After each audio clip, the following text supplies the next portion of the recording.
성장하는 교회라는 제목으로 하나님 말씀 전하겠습니다. 사진 한 장 보여주실래요? 혹시 여러분 이 사람이 누군지 아셔요? 이 화폐는 영국의 화폐 5파운드짜리 화폐인데요. 원래는 여기에 엘리자베스 1세가 기록되어 있었는데요. 이 사람으로 바뀌었대요. 이 사람이 누군지 아십니까? 영국의 전 수상 처칠 수상인데요.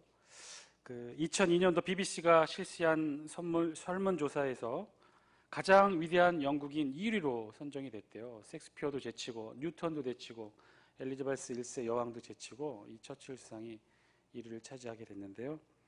사실 우리는 그 처칠 전 수상하면 그의 정치적 행보에 대해서만 우리가 이력을 알고 있는데, 사실 영국인들에게 또 유럽인들에게 처칠하면 처칠의 내용 가운데 많이 알려진 것 가운데 수상 경력이 있어요. 어떤 수상 경력이냐면 노벨 문학상 수상 경력이 있답니다.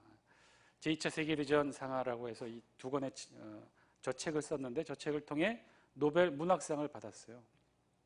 아니, 노벨 문학상 뭐 한두 사람 받았나? 왜 그게 그렇게 중요할까 싶은데, 여러분 그거 아셔요? 정치인들이 노벨상 받는 경우 있어요. 우리 김대중 대통령 혹은 오바마 대통령이 노벨상 받았죠. 근데 그 상 이름이 뭔가요? 노벨 평화상이에요. 노벨 평화상. 노벨 문학상이 아니라요.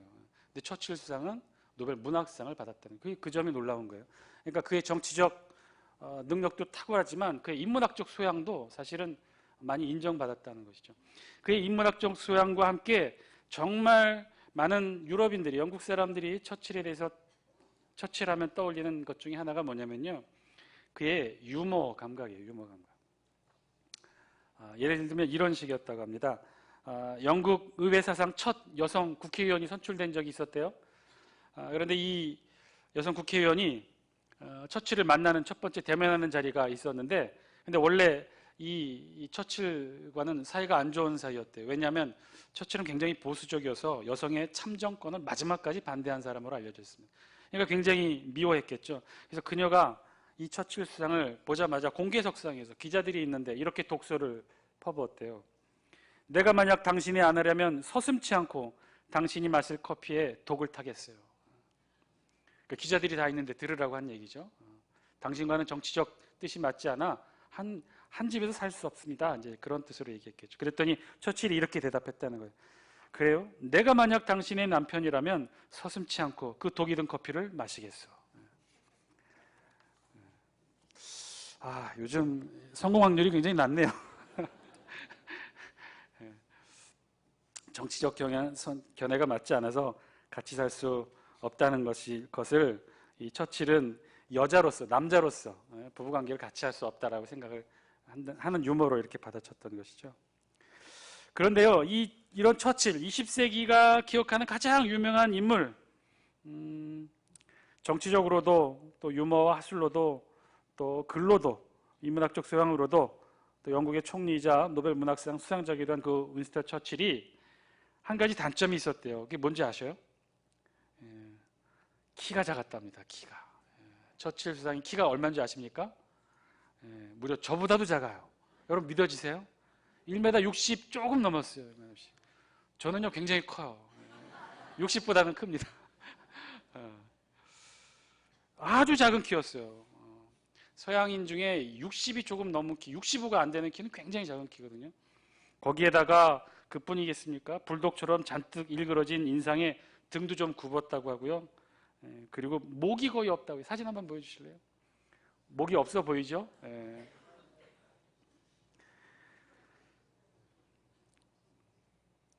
이데일리 신문 기사 2018년 10월달 기사에 이런 기사 제목이 있어서 제가 관심 있게 보았습니다. 기사 제목이 이거예요. 사진 보여주실래요? 보이시나요? 아이의 작은 키 유전일까? 부모의 관심이 아이의 키를 키운다 라는 제목의 기사였는데요. 그러니까 내용은 대부분 사람들이 키는 어떤 영향이 크다고 얘기하죠. 유전적 요인이 크다고 얘기를 하죠. 실제로 그렇게 알고 있는데 이 기자가 쓴 이 기사에 의하면 그렇지가 않다는 거예요. 실제 키 성장에 유전이 미치는 영향은 고작 23%에 불과하답니다. 그럼 나머지는요? 다 후천적 환경적 요인인데 이것이 무려 77%나 차지한다고요. 그러니까는 부모가 키가 작아서 자녀가 키가 작다고 하는 그 이유는 23%밖에 안 되고 오히려 본인이 열심히 잘 먹고 잘 자고 잘 운동하지 않아서 키가 못 큰 이유가 더 크다는 거죠. 얘들아 들었니?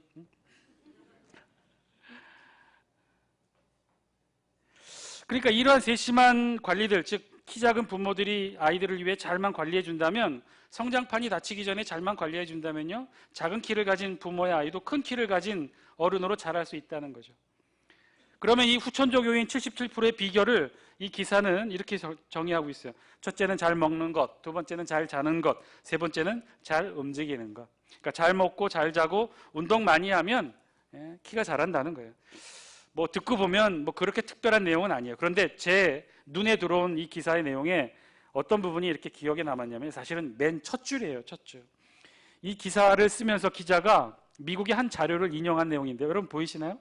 제가 읽어드리겠습니다. 키 150cm의 남성이 평균 신장의 남성과 동등한 매력을 이성에게 어필하기 위해서는 평균 신장의 남성보다 매년 1억 8천만 원을 더 벌어야 한다. 물론 미국의 경우입니다. 미국 경제학 논문의 결과를 인용했는데요. 미국에서는 그렇다는 거예요. 키가 1m 50cm, 1m 50, 150cm의 남성이 평균 신장의 남성과 동등하게 여성에게 성적 매력을 어필하고 그다음에 구애를 받을 수 있기 위해서는 평균 신장의 남성보다 얼마를 더 벌어야 된다고요? 1억 8천만 원을 더 벌어야 된다. 근데 그 액수가 참 너무 크죠? 1억 8천만 원. 저는 이 기사를 보면서 참 안타깝다는 생각과 동시에 그럼 내가 도대체 얼마를 번 거지? 이런 웃음의 의미가 뭘까요? 150보다는 큽니다.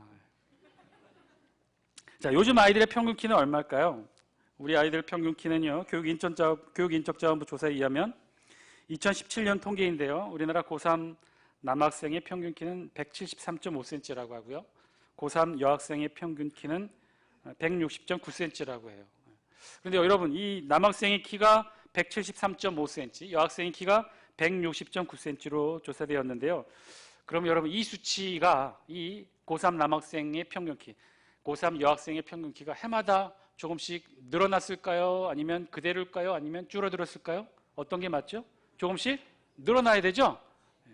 아니에요. 줄었어요. 정확히 10년 전보다도 줄었어요. 정확히 10년 전 1988년 남자 평균 키는요 173.9cm, 여학생도요 161.1cm, 정확히 남자 여자 0.4cm, 0.2cm씩 줄었어요. 아유 목사님 0.4cm, 0.2cm, 아유 그거 1cm도 안 되는 거 뭐 재다가 실수해도 그 정도는 나오겠네요. 그런 의미가 아니라 이건 통계치거든요. 그러니까 그 정도의 실측의 오차를 다 포함하는 값이에요. 어떤 면에서는요, 지역에 따라 계층에 따라서는요, 이 평균값보다 더 많은 차이를 보였기도 했다는 거예요. 10년 전보다 막 1cm도 더 평균 키가 줄어든 데도 있고요, 뭐 2cm가 더 줄어든 평균 키가 줄어든 지역도 있다는 거죠. 여러분, 아이들 성장을 주요하게 영향 미치는 것이요, 성장판이라고 하죠. 이 성장판이 열려 있으면요, 계속해서 성장할 수가 있고요. 이 성장판이 열려 있는 동안은 그래서 잘 먹고 잘 자고 잘 운동해야 건강하게 열린 성장판 통해 성장할 수가 있어요. 그러나 성장판이 닫히게 되면요, 더 이상 성장하지 못한다고요. 성장판이 닫히면 아무리 먹어도, 아무리 열심히 잠을 자도, 아무리 열심히 운동을 해도 위로 자라지 못하고 옆으로 자라요. 그러면 비대해지고 둔해지고 병이 생기는 원인이 된다는 거예요. 자, 오늘 말씀 우리가 잘 아는 말씀이죠. 예수님이 어느 날 사람들에게 비유로 말씀하셨다고 그랬어요. 우리 5절 말씀 영상을 통해 함께 읽습니다. 시작. 씨를 뿌리는 자가 그 씨를 뿌리러 나가서 뿌릴새 더러는 길가에 떨어짐에 밟히며 공중의 새들이 먹어버렸고. 아멘. 씨 뿌리는 자가 있었다고 했어요. 농부겠죠. 어느 날 씨를 뿌렸는데 네 장소에 씨를 뿌리게 되었다는 거예요. 첫 번째는 길가에 씨를 뿌렸고, 두 번째는 바위 위에도 씨를 뿌렸고, 세 번째는 가시떨기 속에도 씨를 뿌렸다는 거예요. 그리고 마지막에 네 번째, 좋은 땅에도 씨가 떨어지게 되었다. 그런데 각각의 씨, 길가에 떨어진 거는 공중의 새들이 먹어버렸고 아예 싹도 틔우지 못했고, 바위에 떨어졌는 씨는 싹이 잠깐 났다가 습기가 없어 다시 말랐고, 가시떨기 속에 떨어진 건 싹이 나고 그래도 잘 자랐는데 성장의 기운이 가시가 함께 막혀서 더 이상 자라지 못하 말라 죽었다는 것이고요. 마지막 네 번째 좋은 땅에 떨어졌던 씨앗만이 100배의 결실을 맺게 되었다는 거예요. 이상이 우리가 아는 씨 뿌리는 비유의 전체 이야기입니다. 길가에 떨어지고 바위 위에 떨어지고 가시떨기 속에 떨어지고 그리고 좋은 땅에 떨어진 이 네 장소에 떨어진 씨가 각기 어떻게 자라게 되었는지를 성경은 예수님의 비유를 통해 설명하고 있어요. 우리가 너무나 잘 알고 있는 말씀이고 전에도 제가 이 본문 말씀으로 말씀을 전한 적이 있어요. 어디 또 그뿐이겠습니까? 여러분 아마도 이 본문으로 많은 말씀을 들었을 거예요. 오늘 이 중에 한 가지 우리가 중요한 질문으로부터 이 속에 담겨 있는 중요한 예수님이 전하셨던 말씀의 메시지를 찾고자 합니다. 그것은요, 제가 전에도 말씀드렸던 질문에서부터 시작하는데 왜 비유에 나오는 농부는 길가에도 씨를 뿌리고 바위 위에도 씨를 뿌리고 가시떨기 위에도 씨를 뿌렸을까? 씨라는 것도 엄연한 곡식인데 그 누구보다도 잘하는 농부가 어떻게 길가에도 뿌리고 바위 위에도 뿌리고 가시떨기 속 덤불 속에도 씨를 뿌렸을까? 이해할 수 없었으나 제가 전에 말씀을 드렸죠. 이건 유대의 특별한 농사법 때문에 그렇다고 그랬어요. 유대 땅은 동양의 땅처럼 이렇게 비옥하고 토양이 좋지 못해요. 거칠어요.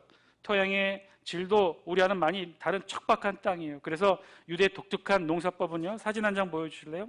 제일 먼저 씨를 뿌려요.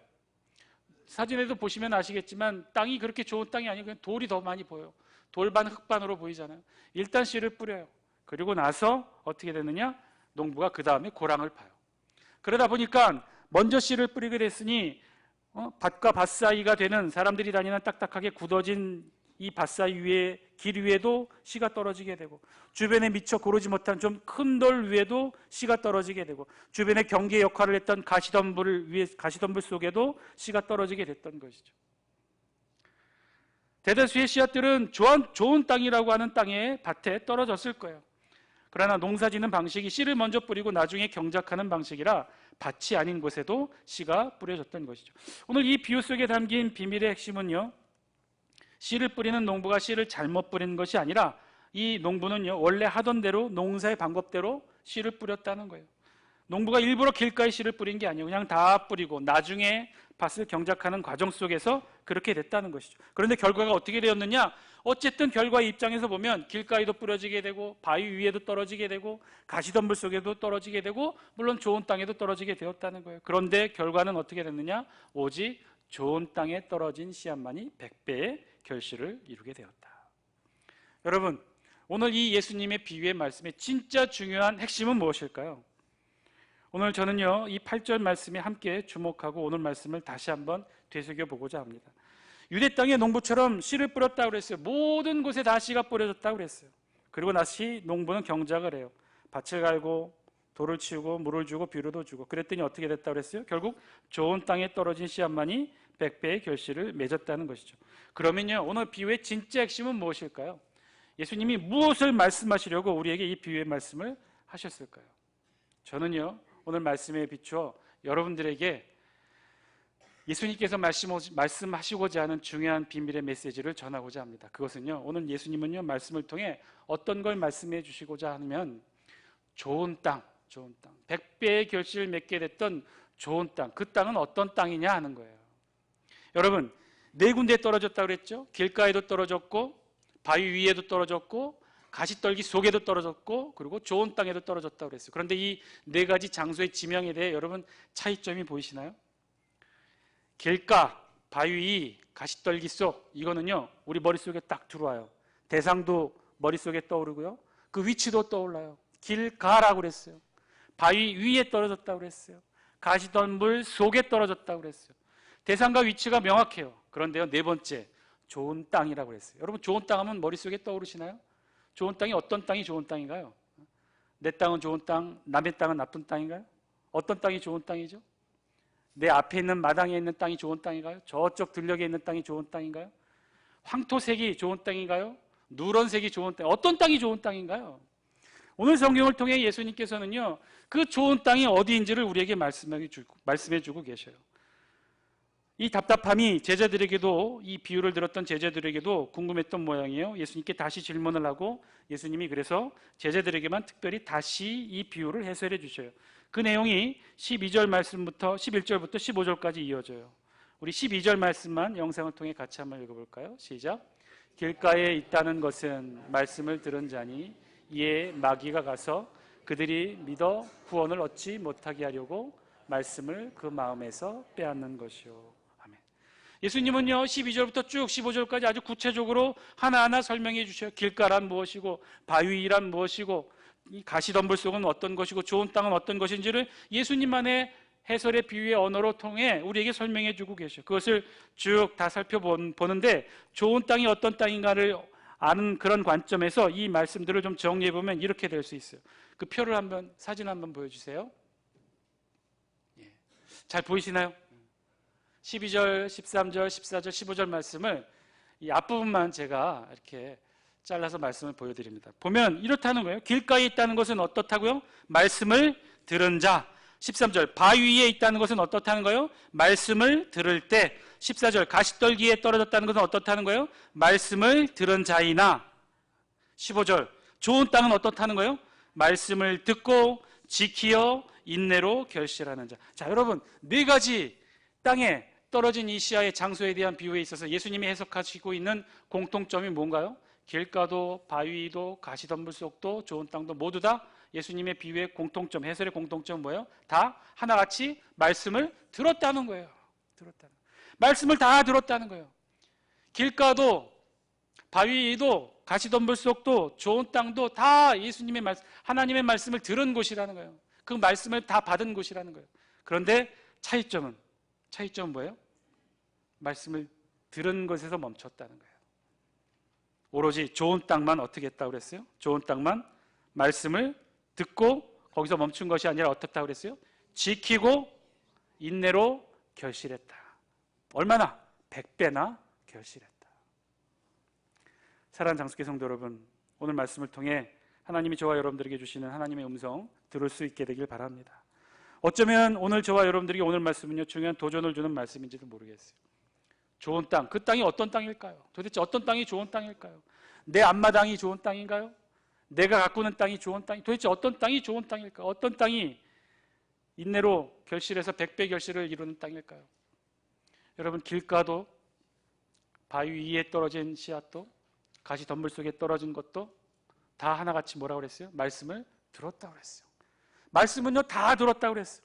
다 말씀을 들었어요. 그런데 유독 좋은 땅만 어떻게 했느냐? 말씀을 듣고 거기서 멈춘 것이 아니라 지켰다고 했고요. 그리고 인내로 결실했어요. 얼마나? 100배나 결실했어요. 그 땅이 좋은 땅이라는 거예요. 말씀을 들은 건 다 똑같아요. 누구나 다 말씀을 들었다는 거예요. 그러나 어떤 땅이 좋은 땅이에요? 말씀을 듣고 지키고 인내로 결실한 자. 100배의 결실을 이룬 자. 100배의 결실을 이룬 땅. 그 땅이 좋은 땅이라는 거예요.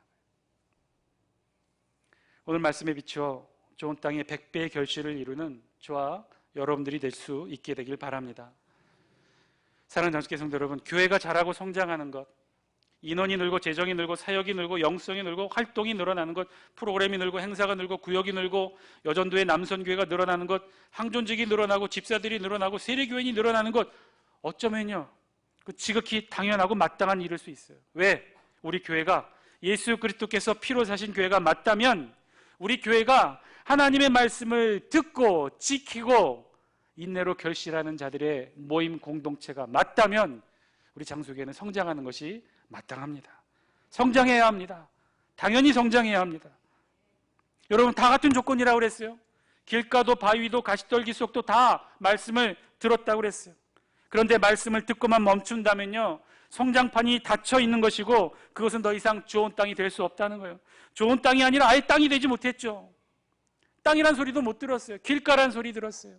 바위 위라고 그랬어요. 가시덤불 속이라고 그랬어요. 좋은 땅의 조건은요 그것을 말씀을 듣고 인내로 지키고 인내로 결실해서 100배의 결실을 이루는 땅이 좋은 땅이라고 했어요. 여러분 좋은 땅이어서 100배의 결실을 맺는 것이 아니라 100배의 결실을 맞았기 때문에 100배의 결실을 이루었기 때문에 좋은 땅이라는 거예요. 왜냐하면 모든 땅이 하나님의 말씀을 다 들었다고 그랬어요. 길가도 바위도 심지어 가시덤불 속에도 하나님의 말씀은 다 들었다고 그랬어요. 다 받았다고 그랬어요. 그러나 거기서 그치는 것이 아니라 듣고 지키고 인내로 결실해서 100배 결실을 이루는 땅, 그 땅이 좋은 땅이라고 그랬어요. 사랑하는 장수교회 성도 여러분, 교회는 성장해야 합니다. 마땅히 성장해야 합니다. 그것을 두려워해서는 안 됩니다. 하나님의 말씀을 들었다면, 받았다면, 말씀의 씨가 뿌려졌다면요, 여러분 붙드세요. 그리고 지키세요. 그리고 인내로 결실하세요. 30배, 60배, 100배의 결실을 이루세요. 그것이 마땅합니다. 그것이 당연합니다. 하나님의 말씀을 우리가 들은 것이 맞다면, 다른 말씀을 들은 것이 아니라, 세상 말씀을 들은 것이 아니라 하늘의 능력 있는 말씀을 들은 것이 우리가 맞다면 마땅히 우리는 성장해야 하고요, 마땅히 우리는 100배 결실을 이루어야 저와 여러분 모두 좋은 땅이라 불릴 수 있다는 거예요. 결실하지 못하면, 인내로 결실하지 못하면, 100배 결실을 이루지 못하면요, 저와 여러분 똑같이 말씀만 들은 길가 위가 되고요, 바위 위가 되고 가시덤불 속이 된다는 거예요. 사랑하는 장수교회 성도 여러분, 2019년도 장수교회 표현은 그래서 성장하는 교회로 정했습니다. 어떻게 보면 지극히 당연하고 지극히 마땅한 것을 우리 교회는 표로 거창하게 삼았는지도 모르겠어요. 그러나 너무나 당연한 이 말씀이 오늘날 이 땅에 우리의 교회 가운데 너무나 어색하게 지켜져 오고 있던 것도 사실입니다. 이제 다시 한번 힘과 용기를 내어 우리 2019년 우리 장수교회는 이것을 표로 삼고자 합니다. 선교로 성장하는 교회, 전도로 성장하는 구역, 섬김으로 성장하는 성도. 말씀을 듣고 성장판이 열렸을 때 열심히 성장하는 것, 잘 먹고 잘 자고 잘 운동하고 말씀 지키고 인내로 결실해서 100배로 성장하는 것, 그건 저와 여러분들이 하나님께서 우리에게 주신 소명이고 사명인 줄 믿습니다. 2019년 우리 장수교회가 성장하고 그 속에 속한 여러분 모든 공동체, 가정과 일터와 자녀들의 삶이 하나님이 기뻐하시는 그곳까지 성장하는 축복이 있게 되기를 주의 이름으로 간절히 축원드립니다. 함께 기도하겠습니다.